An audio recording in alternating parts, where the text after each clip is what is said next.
Hello, everyone, and welcome. I'm Greg Green, curator of the John M. Eccles Collection at Cornell University Library. And I'm happy to be with you today for the Chats in the Stacks book talk featuring the book Stories from an Ancient Land, Perspectives on Wa History and Culture by Magnus Fiskesjö. As with all of our book talks this academic year, today's event is a webinar that will involve a presentation by our speaker, followed by questions posed by our audience. You may post questions for our speaker at any time during today's event using the chat function in this webinar. After the presentation, during the Q&A portion of our program, I will read out the questions and Dr. Fiskesjö will answer as many as we can get to during our time together.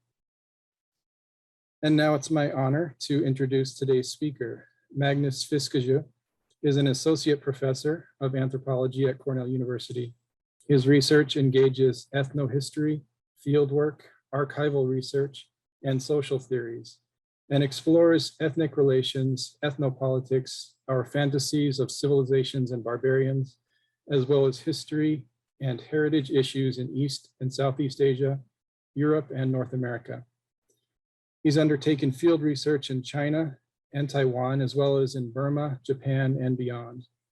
Magnus has published works on ethnic affairs and history in Asia, including many articles and book chapters on Wa culture, as well as recent studies and opinion pieces on the Chinese atrocities in Xinjiang.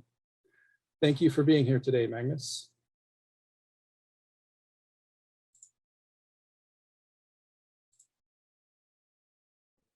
Thank you so very much for that kind introduction, Greg. That's very gracious, and I'm happy to be here. I'm going to throw myself straight away into my presentation. I have some slides that I will speak to, and I'm going to be sharing them right now. I hope that you can all see well. This is the book again. You just saw the cover. It actually exists in printed form, just to prove that. But there is also an e-book, so it's either way. So where are the Wa people? Well, they belong with a wide range of indigenous people that live across Southeast Asia and also in India. Known as speakers of the Mon Khmer languages, and they most famously include the Cambodian people, the Khmer. Linguistically and culturally, they're also relatives of the Wa people. As you see on this map, the Wa live in northern Burma and in southwestern China.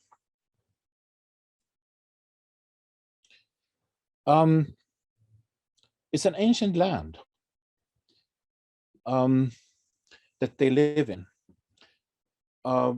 They say themselves that they are the first people on Earth. They emerged from the ground, the mythology says, origin myths say. So they speak of themselves often as the elder brother of humankind and caretakers of humanity's ground zero. And it's interesting that almost all the neighbors agree that that's true. The Wa were there first. The Chinese are often unable to agree because they have a Sinocentric worldview, which actually here comes to clash with a Wa-centric worldview that places everyone else as next in line and younger brothers and sisters of the Wa. So these are grand claims, and in my book I talk about this in the first chapter, Gifts and Debts, about these stories which I think of as claims to indigeneity and ownership of the land. And I try to discuss my own place in those stories, which became very important for me.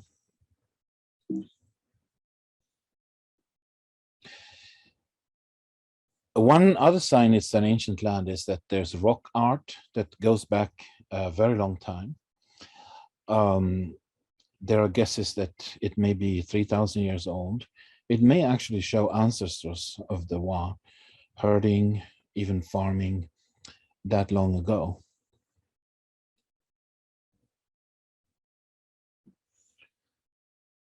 I was partly in the beginning introduced to this area through the late Wang Ningsheng, a wonderful scholar, archaeologist, and ethno-archaeologist, who wrote about the Wa rock art very early on, after he described it in the early 1960s, before even the Cultural Revolution set in and research became impossible.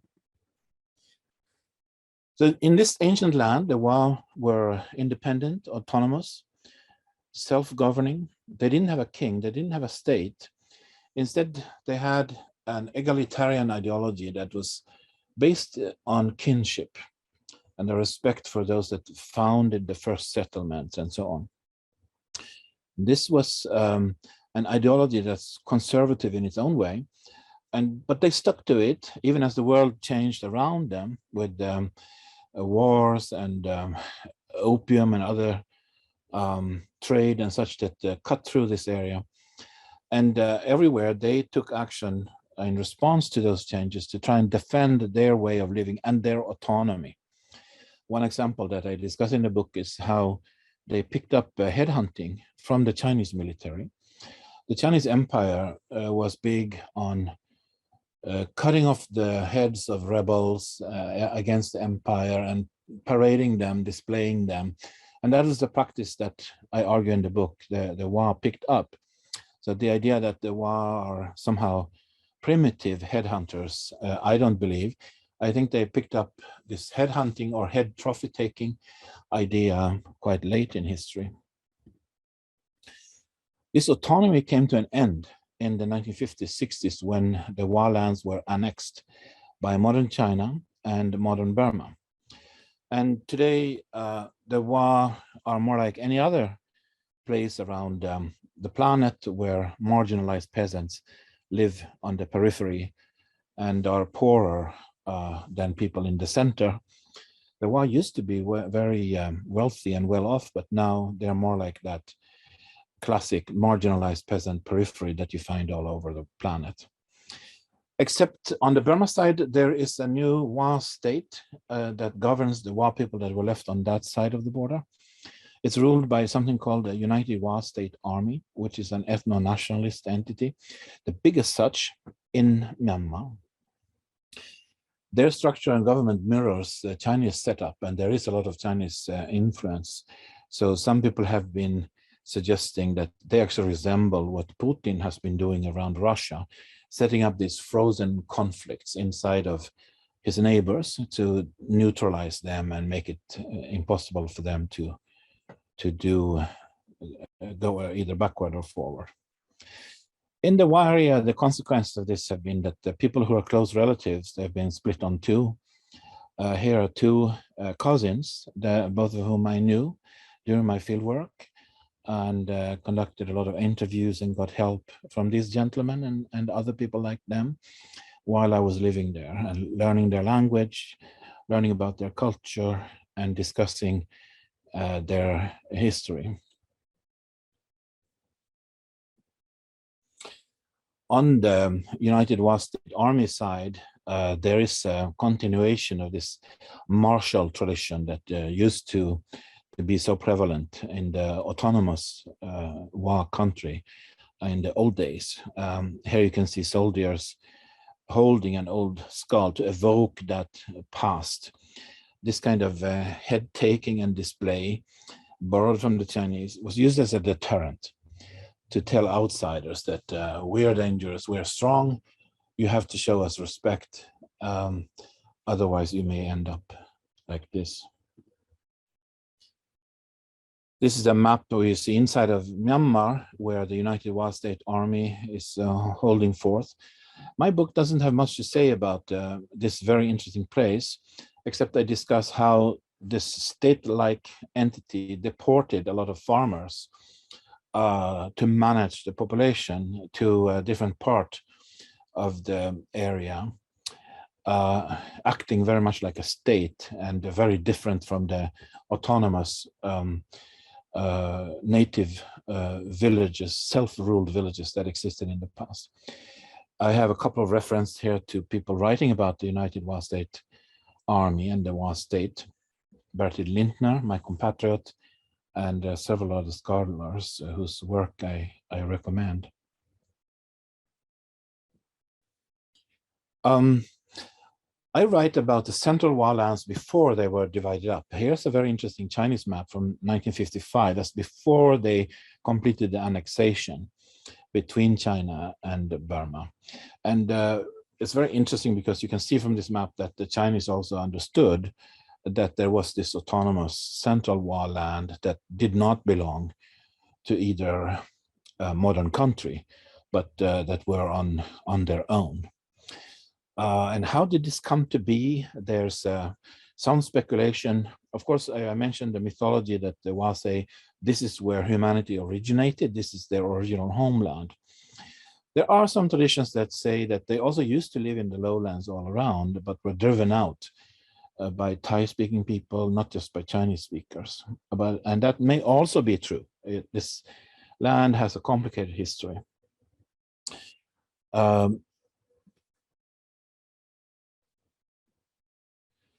It was in the past characterized by fortified villages that defended themselves. They only united against outsiders when need be. Otherwise, they were, it was each place for itself. And they had villages in defensible locations, and they had fortifications to make them easier to defend. Here's a photo from the 30s taken by a Chinese anthropologist visitor. This is the only photograph I know of Wa warriors. You can see the impressive crossbow carried in the middle there and some guns. This is a photo taken by League of Nations, a mediator who was trying to help the British and the Chinese to demarcate a border in this area in the 30s. It failed, but it became the basis for the later border. The Wa I mentioned were organized around kinship, and one central point in their settlements was drum shrines, where they had these humongous drums hollowed out that logs that were used to communicate over large distances, such as in wartime.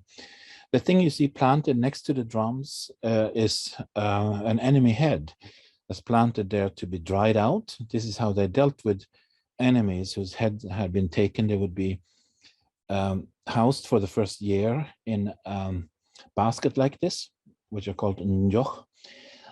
Here's a photo of them taken in the very area where I did field work by a British communist journalist visitor who came to this place in the 1950s. It's actually partly because of his visit and the Chinese focus on this place, which had been a stronghold among the Wa, and later reduced just to this dependent periphery. This is because of this history that I was interested in exactly this place. The Wa built these skull avenues, as the British called them, and the British colonial forces tried to take over these areas and also failed.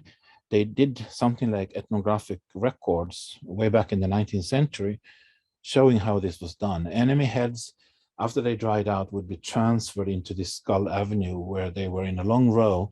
So visitors would have to walk past this to get to a settlement, to a village, and to a fortified village. And the idea was that they would then be impressed that this place is not to play around with. You have to respect them, or you'll end up as part of this row, display row of former enemies, now dead.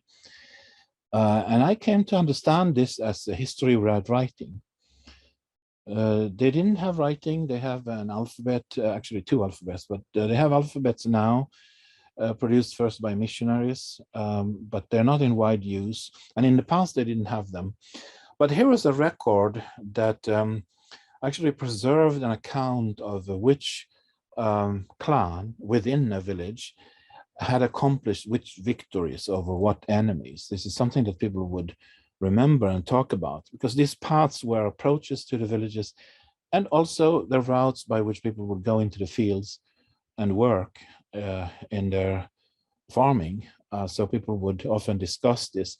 When I came here, this was all overgrown and mostly disappeared, but I was able to figure some out of this history, understand where things had been.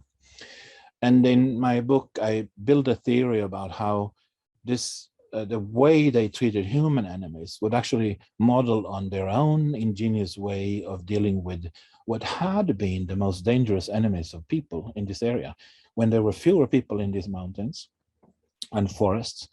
And the most dangerous thing you'd meet was not another human, but a tiger or a leopard. And they would also kill them and then skin them and use the skin to mount on a kind of a rack or mount that they call ndait avi, the tiger mount, that faces outward. And the idea is that the tiger will see, just as people later would see human skulls lined up. Here's what happens to you if you don't behave yourself. The same idea was there before in the way that they treated these tigers and leopards. And I don't know if they got the message, but this is the message that the tigers would see if they came close to a Wa village. My argument about how Wa headhunting was borrowed from the Chinese military also builds on Chinese records. I went through a lot of Chinese historical records, and they often talk about how the Chinese military, as it was conquering the southwestern, what is now southwestern China, they would often destroy the indigenous resistance and then capture leaders of that resistance, decapitate them and display their remains, their heads, for people to see that they had been vanquished. These are various examples showing how this was done on the Chinese side, and I argue that this was the example borrowed by the Wa as they constructed their own method for this kind of deterrence display, partially also modeled on their own way of dealing with tigers. This practice in China has gone on for a long time, all the way up to the 1940s, actually. And that is my argument, that the way the Wa set this up was built with their own ideas, but gleaning on the Chinese example as another model to look at.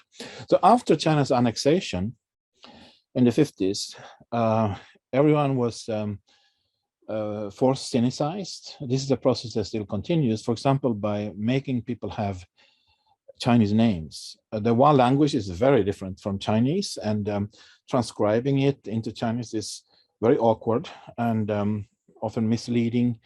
And while at the beginning, the Chinese occupation authorities, they tried to use the names of the Wa people that they used themselves, but in the end, they couldn't understand the Wa system of naming themselves, just as their language is very different.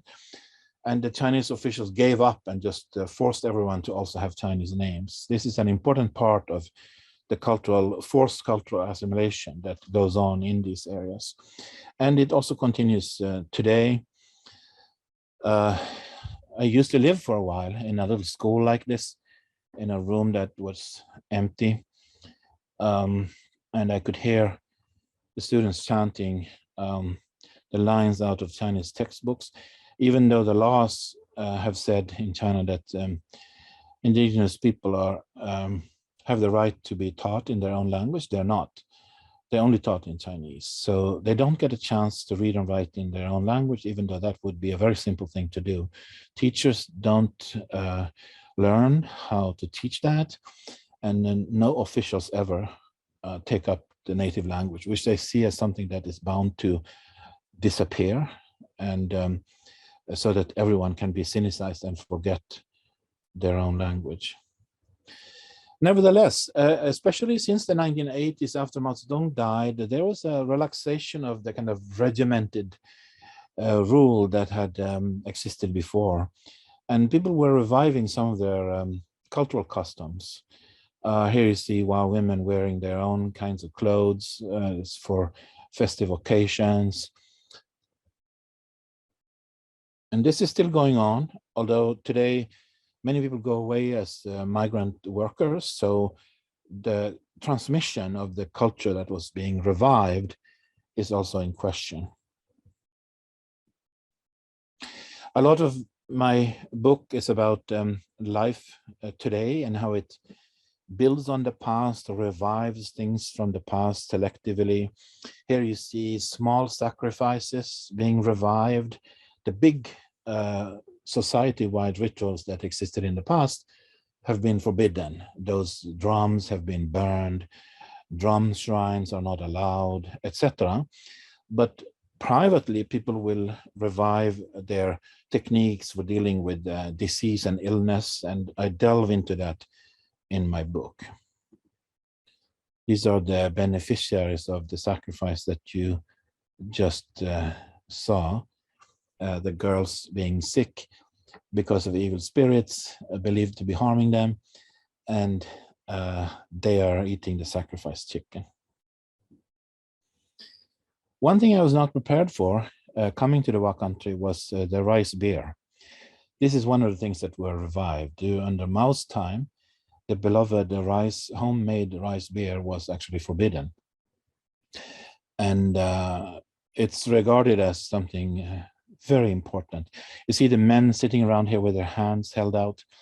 This is a gesture that people have for indicating that they're still waiting for their rice beer. There's a complicated procedure for asking for the beer, getting the beer, sharing the beer. There's only one mug. You're supposed to pass it around in a certain order and behave yourself. And I ended up learning a lot of this and drinking a lot of rice beer. So I invented the term participant intoxication, which may be my main contribution to anthropology. You may have heard about participant observation. You join in, help people plow their fields to see how it is, see how it works, and talk to people. And here I am, participant intoxicating by drinking rice beer. The beer is made from hill rice that people grow themselves.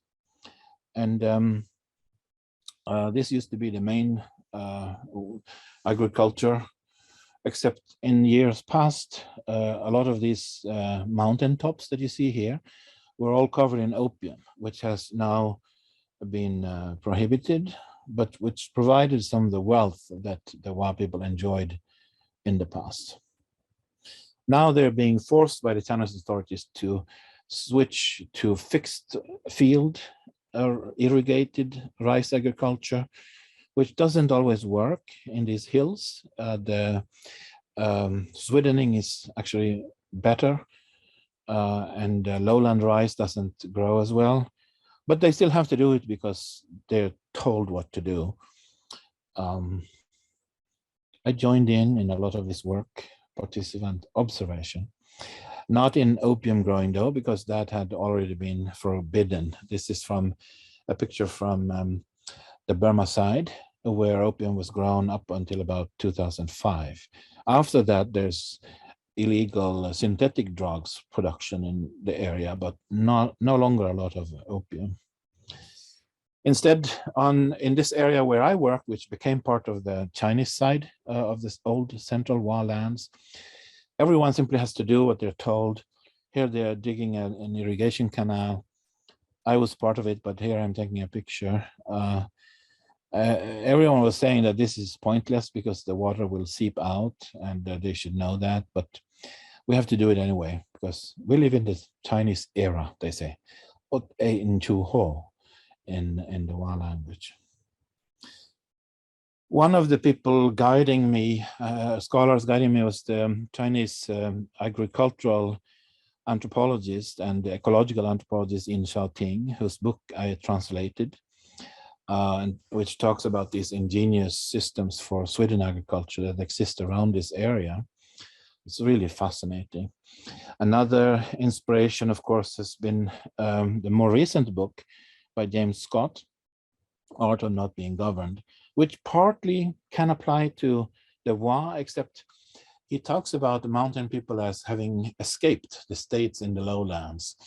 And that doesn't really fit with the Wa, because they dug in, they fortified themselves, and they cultivated this deterrence to outsiders, and lived high on this image. In that regard, I was even more inspired by Jonathan Friedman and his classic book, System, Structure, and Contradiction, which came out in the 70s, and which is about northern Burma and how the Nagas, the Kachin, and the Wa and other societies in northern Burma, how their internal workings are actually part of the global boom and bust cycles of the world systems in which we live, and how even their internal affairs, even though they may not be controlled directly by the outside, the states and empires, they are nevertheless impacted by them. I have contributed in my book to this debate, which goes back to Edmund Leach and Claude Lévi-Strauss and so on. And I even claim to have resolved these issues. I have a chapter, especially the one on mining, where I talk about the Wa autonomy and their agency struggling with these miserable circumstances that they found themselves in, facing these outside powers that would like to annex them and dictate to them what they should do, remaining independent and refusing to become a kingdom or a hierarchy, and maintaining their egalitarian society. I have some new proposals on how to resolve these problems, continuing this debate that Jonathan Friedman and James Scott have both been part of. I also have studied, last couple of slides, I've studied contemporary situation for those people who go out as migrant workers. Some end up in factories. That is, they are much like rural people across China. They have been mobilized as construction workers, all kinds of workers that have built the new rich China. Some of them ended up pretending to be themselves in ethno theme parks like this one, which is just outside Hong Kong, and where the selling point is, you see the Chinese tourists on the right, the selling point is the exotic quality of the Wa. They are extremely well known across China as the headhunters, the wild people, the barbarians. And as such, they are the biggest draw for tickets to this kind of ethno park. And it's also fascinating to find out. I talked to a lot of these people, these performers you see in here, and it's fascinating to find out that when they seek a job here, one of the selling points is that they have to be dark-skinned, because the commercial entrepreneurs know that the domestic tourists would like to see an exotic other, a dark barbarian. And so the darker your skin, the better chance you have to land a job here. These are the performers. They're all very nice people. One of the young men chatted with me about how he had tried to set up an exotic performance of this by himself, to earn the money himself and to be able to choreograph and design this kind of Wa performance himself, instead of having it dictated by a Chinese entrepreneur, businessman who would dictate to them what to dance and how to beat the drums. Unfortunately, his venture didn't work out, and instead he had to sign up as a salaried worker in this ethno theme park. I remember him telling me about how these drums are such fakes. I mean, I was amazed. This is a young man who was born well after all the drums were burned and destroyed back in his homeland by the Chinese government that was going to eradicate the past and force the Wa to give up what they had been in the past, an autonomous society where these drums were the centerpiece. Now they are tokens of an exotic otherness. And but this young man told me that these are not carved the right way. They're not carved the way they are supposed to be carved, and that he knew, despite being born well after any such drum had been carved. Long time since any such drum was ever carved in the right way. So that's testimony to how the Wa people, even in these difficult circumstances, they do have a historical memory, a memory of who they were. They know that here they are pretending to be themselves for money, and they would like to do this differently. And we can only hope in the future that they might be able to do so and be in charge of themselves in a new way. The only other place you can see real drums is in old photos or in museum displays that are kind of hard to find. In other places, this exoticism that we see in the ethno theme park has also been put up to create these tourist sites in the Wa area. The color picture you see here is a fake Wa cave where the tourism entrepreneurs want outsiders to think that this is where the primitive Wa worshipped their buffalo skulls. And this is completely nuts and ahistorical. As you see in the little picture on the left, the way this worked in the past was if you were a farmer and you're throwing a party, inviting everyone, you'd keep the buffalo skulls as a token of what a big party you had arranged. It's called Feast of Merit. And that you kept those on your porch. That was how it worked.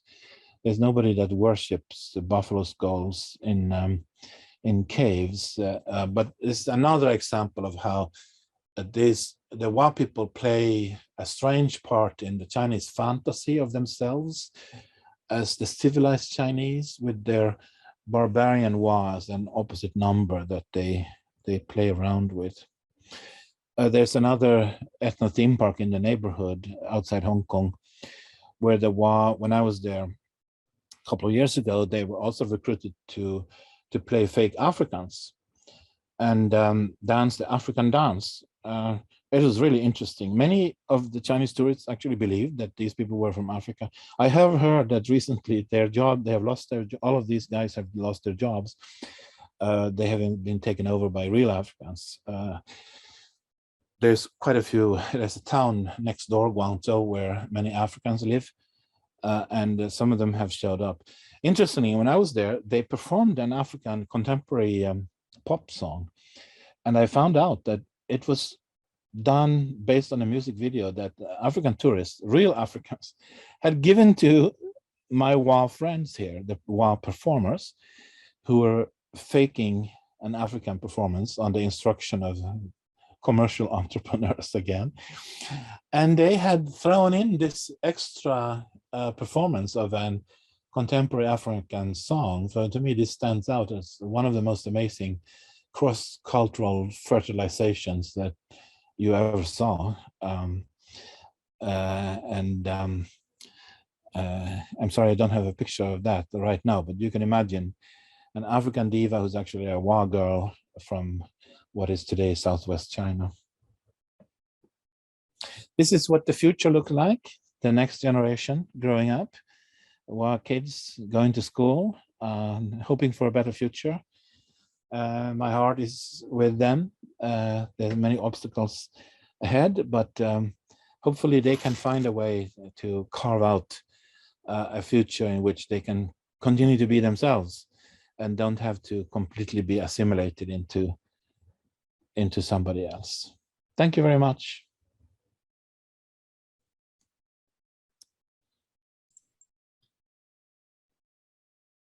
All right, thank you, Magnus. That was wonderful. We do have time for questions, and we have a couple that have come in. I would encourage those in the audience to go ahead and submit your questions, and I will get them to Magnus here. We'll start with the first question. Has there been any change or any attempt to change the discourse with regard to how headhunting used to be perceived and is now talked about in the Wa community? Also, how does this headhunting tradition feature in their contemporary life worlds? Thank you so much. That's a nice question, and it's very complicated. I can see if I can try to begin to answer this. I mean, there are Wa scholars. Some of them are Chinese trained. They've gone to Chinese institutions. There are also some that are located in Chiang Mai, Thailand, and some in the Wa state. When it comes to those that have been trained in a Chinese setting, they have sometimes adopted a Chinese understanding of what all these things are about. And so sometimes you'll hear people like that, Wa people trained in a Chinese tradition, to repeat the Chinese understanding of what this headhunting was about, worshipping the god of the grains and things like that, that people on the ground in the villages, they would never say. Then if you go to people who are regular people who are farmers, who live in the villages, they often don't have, they're not scholars. They didn't write the book. You know, they are not writing a book on this, but they have some knowledge about what things were like in the past. And some of them were very insistent on telling me. Some were offended because by what they knew the Chinese would say about them, that the Wa were compulsively killing people for their heads to be able to worship to the grain god. That's a Chinese story. And there are people that would, you know, sit me down and tell me that we did not kill people for no reason. Meaning the people know that the head profit taking that happened in the past was because of conflicts of interest, struggle over land, and disputes between, you know, new people coming in, outside powers coming in, that sort of thing.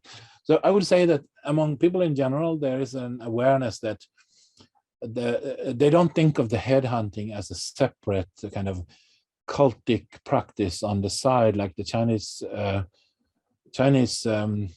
stories will portray it as. They think of it as part of their warfare in the past that they carried out to defend themselves. Then you could also, another kind of person you can ask is some of those performers waving swords and spears in those performances where, you know, the whole place is decorated with the kind of basket where they used to keep the enemy's skulls while they were rotting out. And those young men, you know, just as with the drums, they also know that this is completely fake. This kind of basket we wouldn't put in a place like this. And also, it's kind of disrespectful to just put that up. This is serious business, you know. If we're talking headhunting, then we're talking war, we're talking killing people. It's serious business. It's not for fun. It's not to put up a show that you sell tickets to. That's not, that part they kind of disdain. But they're there, they're performing because they're paid a monthly salary, earning extra if they do the night dance and so on. So there's not much they can do about that. But they also have a critical view of this. So I'd say there is, among the Wa people, there is a range of views. It depends where you have gotten your news about this, who told you. But for rural people who've learned from the previous generation as much as they kind of learned, they do think of it as, you know, part of warfare. And maybe I can end by saying that in some sense there's a certain kind of schizophrenia around this, because on the one hand people are proud that they have this martial tradition of the warrior tradition of the past. At the same time, now they are reduced to poverty on the periphery, and there's not that much to be proud of compared to the past. And people know this. People know that we live in the Chinese era. We have been reduced from what we were to this poverty. They know that people used to have silver and gold and all kinds of things. And they know that this has changed. At the same time, they're still proud of having been the warrior people of the region. All right, so we got more questions coming in, and I will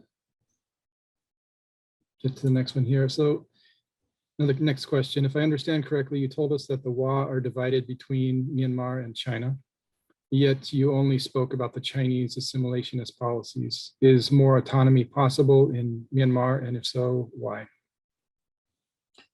Yeah, there is more autonomy on the Myanmar side. There's two things to say about that. First of all, it's because Myanmar is more distant.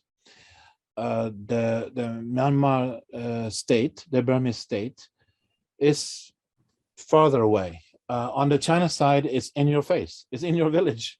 You know, they'll count your children. If you had one too many, you got to pay a fine, and you have no money, so you have to take your biggest pig and walk it to the county town, and you pay with that pig. That's the level of, you know, intrusive level of management of people that happens on the Chinese side. Or on the Burmese side, there's the United Wa State Army that self-governs.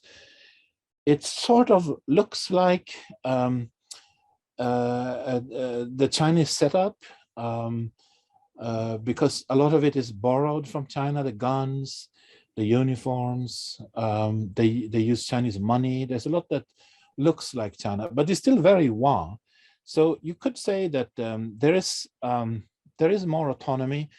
The other thing I want to say about that, the other big thing about that is not only is, you know, Myanmar is more distant. The state, Myanmar state is more distant than what is the Chinese state, is the first thing. But the second thing is that the situation is totally new. I don't know if I've conveyed this successfully, but the old Wa society, where they were self-governing, they didn't have a government. They didn't have an army. They didn't have a king. They didn't have a capital. They were not a country, a state.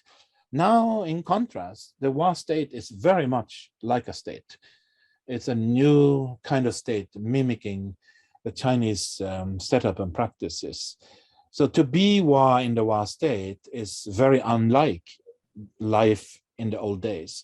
And the big example I take up in my book is how the Wa state authorities, feeling that they needed to you know, change the demography, they actually herded off hundreds of thousands of people to new areas which were unfamiliar to them, and many people died of illness on the road. It was a horrible, horrible incident. And that's something, you know, James Scott has this other book, Seeing Like a State. They were looking at this as a state bureaucrat would, and they carried through this program like a state.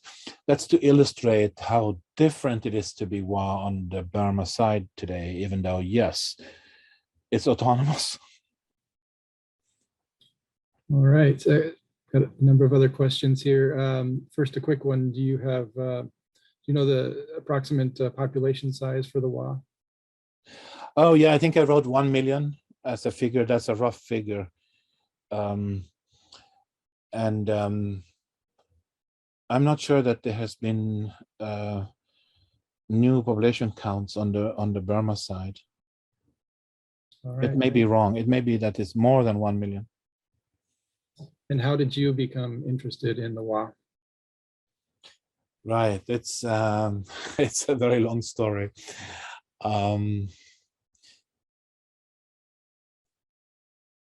Well, I was in the area. At one point, I thought I was going to do archaeology close to where those rock paintings are. Mm-hmm. And that project never happened. It was actually prohibited. We were not allowed. It was someone at the University of Michigan and me and a couple of others. We're going to join the local archaeologists and look at the prehistory of this area. I was in an archaeological phase of my life. And then during that trip, I ended up in the Wa area. And at one point I was coming down the mountain from having seen some of those rock paintings. And there was a little boy herding buffalo, and I asked him, "Hey, what's buffalo in the Wa language?" Krak, he told me. And then he thought about that exchange for a moment, and then he said, "What do you call it in your language?" and I was so impressed. This was a tiny little boy, buffalo herder, and I was so impressed with this boy. He felt that we better practice on reciprocity here. You know, I give you grok. What are you gonna give me? Buffalo. And I was so impressed with this little boy, and I came back to Chicago where I was a student, and I felt I got to go back there. And then I realized that everywhere I looked for information on this place, it all said that no field work has been possible here because of all the war and headhunting. And I realized that there was a new opportunity right at that moment in the 1990s to do unprecedented field work in the center of the old Wa land. And so I jumped on that. And it was in part thanks to the little buffalo boy. Great story. All right, another question here from the audience. Do you see your work in conversation with current scholarship examining indigeneity and Blackness in the Americas or across the Pacific?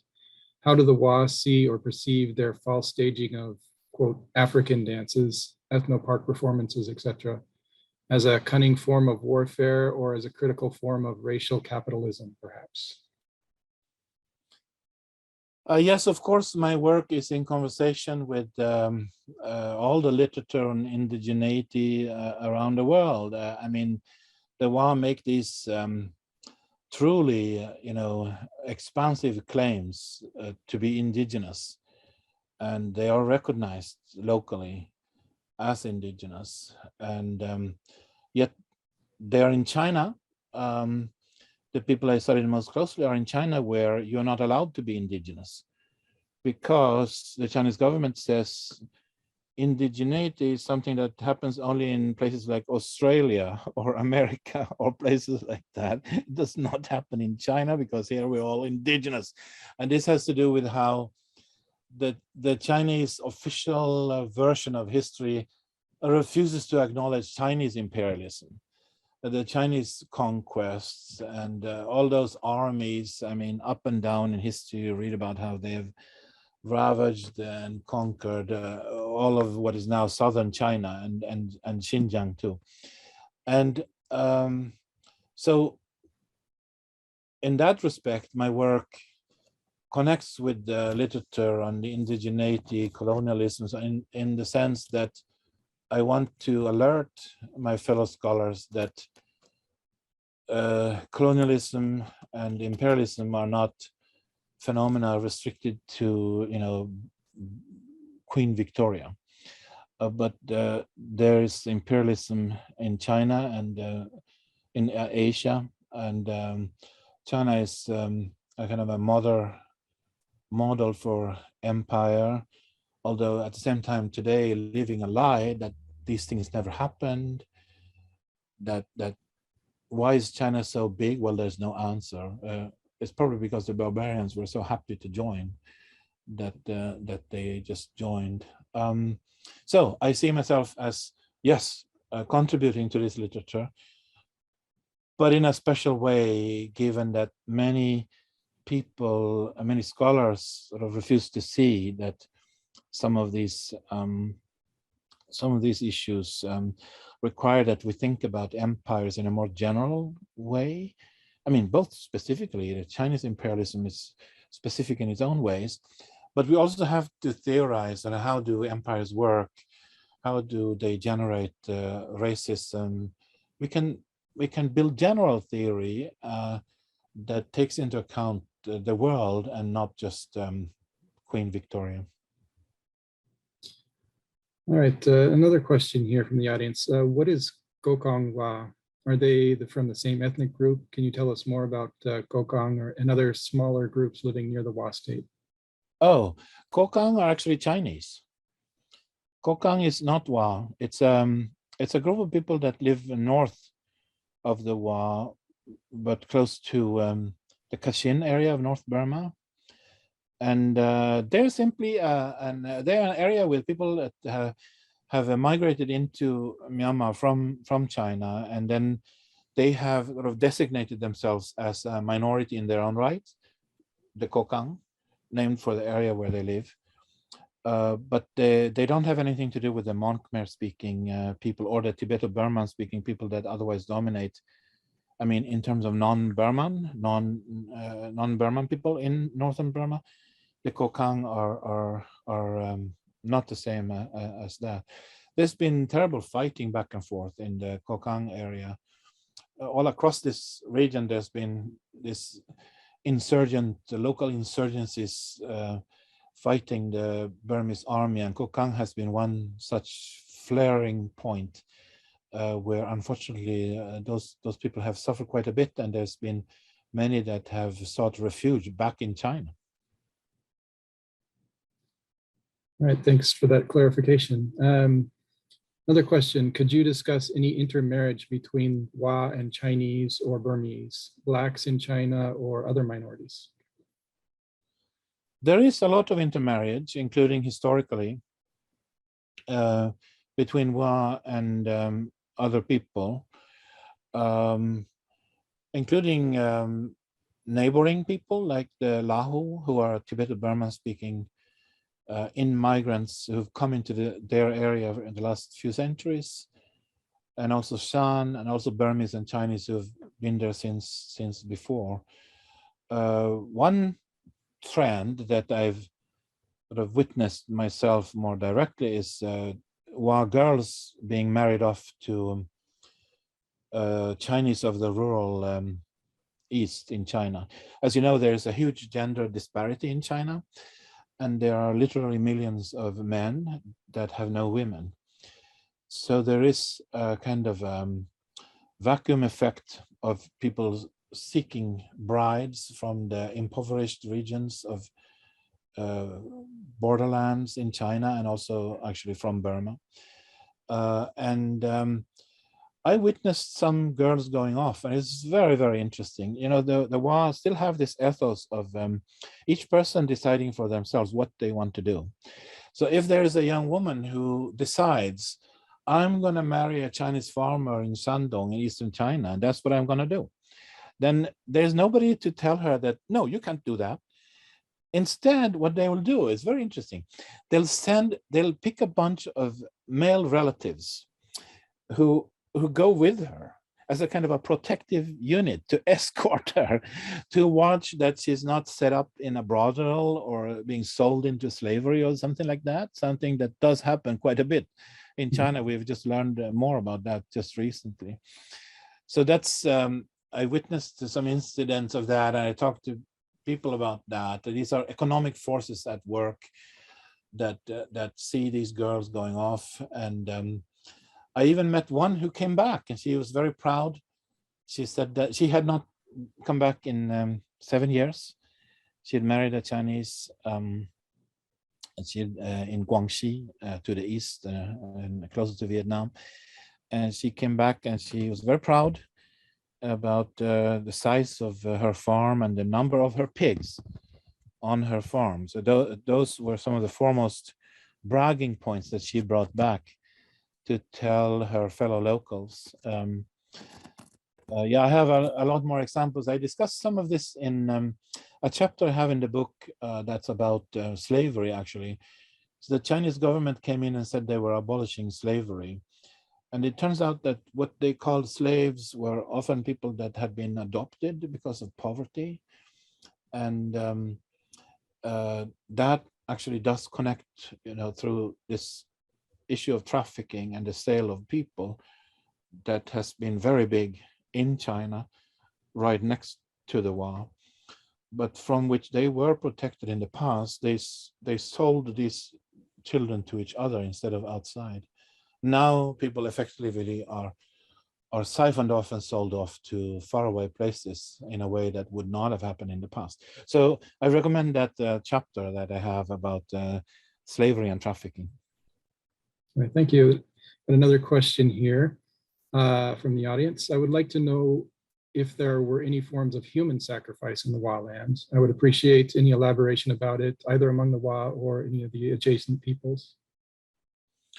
Right. No, there's no human sacrifice, and they also didn't have cannibalism. There's been rumors about both, but as far as I understand, they're all wrong.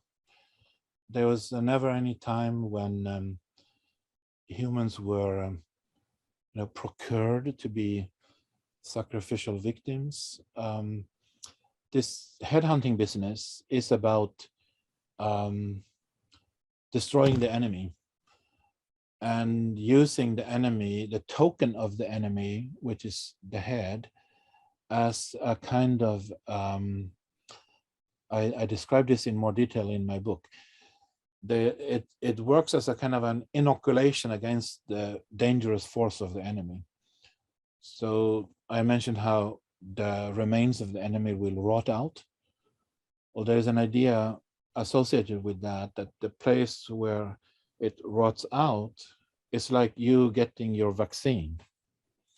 You get inoculated against that dangerous power that those enemies have, those enemies who want to destroy you and your fellow villagers. And by seizing this token from them and using it to inoculate yourself, you can defend yourself. I have a long discussion of this. It sounds silly maybe, but this is my understanding of how they did this. Yeah, so in short, no sacrifices of humans, lots of sacrifices of chickens and other things, and buffaloes, but no humans, and also no cannibalism.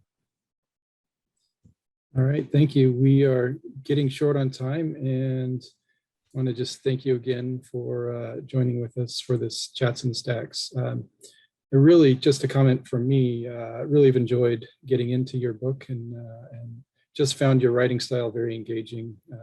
I enjoyed how you would take a cultural aspect from the Wa culture and then weave in the historical thoughts along the way to really give a full picture of the culture and history.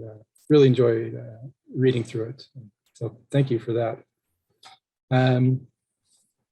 So to our audience members, I'd like to mention that the library does have several more book talks coming on a variety of topics. And so be on the lookout for more announcements about those.